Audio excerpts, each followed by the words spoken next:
important notes. I'm going to be taking some notes here. I took some notes. Defense.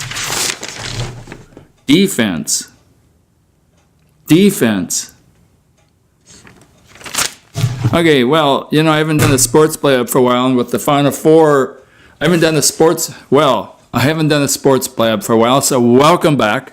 The Final Four this year, as you know, is right here in Minneapolis, about 12 miles from where I live. It's at U.S. Bank Stadium. There's going to be 72,000 people screaming their brains out to see who's going to win. Is it going to be Auburn Tigers? Is it going to be the Virginia Cavaliers, Michigan State Spartans, Texas Tech Red Raiders? The discussion's all over the country. So let's dig in just a little bit. I've noticed that three of the teams leave out Texas Tech. Three of the teams. Virginia is ranked number one, seeded number one. Michigan State, Auburn are all known for their defense. That's their hallmark, defense. They got some offensive clout, but they're known for defense. Michigan State loves to move that ball around. They've got Cassius Winston. Go ahead and stop him. Matt McQuaid, go ahead and stop him. They move the ball around a lot. We learned that as Minnesota Gophers, both in the regular season and in the Final Four. Move, shoot. They annihilate us on those three-pointers. But they got a defense that can back it up. But they got to worry a little bit about turnovers, too, because we all know when you get aggressive on the offense, sometimes you get turnovers. And I think they've all got some of those problems who knows. But I think it always comes down, Virginia likes to sit on that perimeter and just pew, and they've got, they got their main guy, Ty Jerome, there. And these guys like those three-pointers. But it's always so hard because guess what? Virginia's, by the experts, all the experts say Virginia's number one ranked. They're the ones that should win it. Who do we got number two here? I got some notes here. Bear with me. You got Michigan State number two, Big Ten, of course, rival of the Gophers. Texas Tech is three. Are these the remnants of Tubby Smith and Bobby Knight? Did they build the foundation to where, the Chris Beard has got them now, or did he wipe the slate clean? That's probably debatable, I'm sure.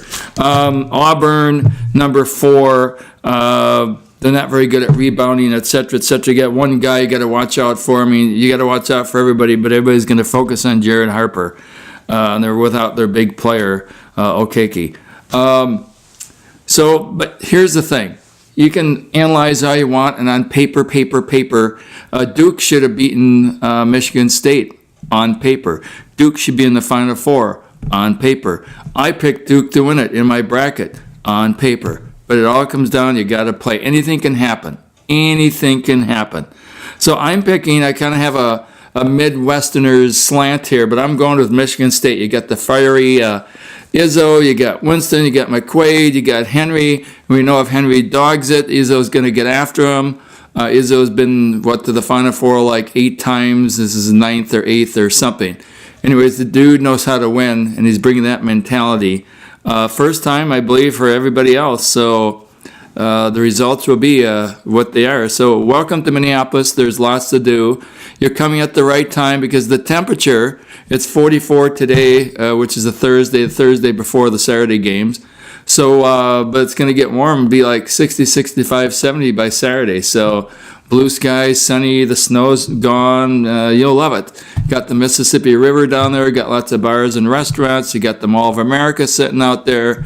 Got light rail that connects everything. Got parks. If you like the bike. If you like the hike.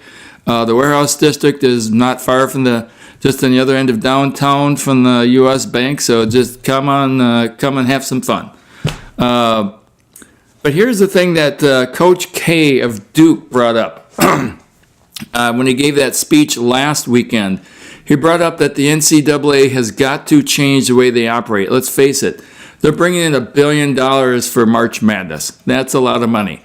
And the debate goes, well, the coach is getting, Izzo's getting, $4.5 million. Coach K's getting $9 million. Capillary of Kentucky's getting $9 million.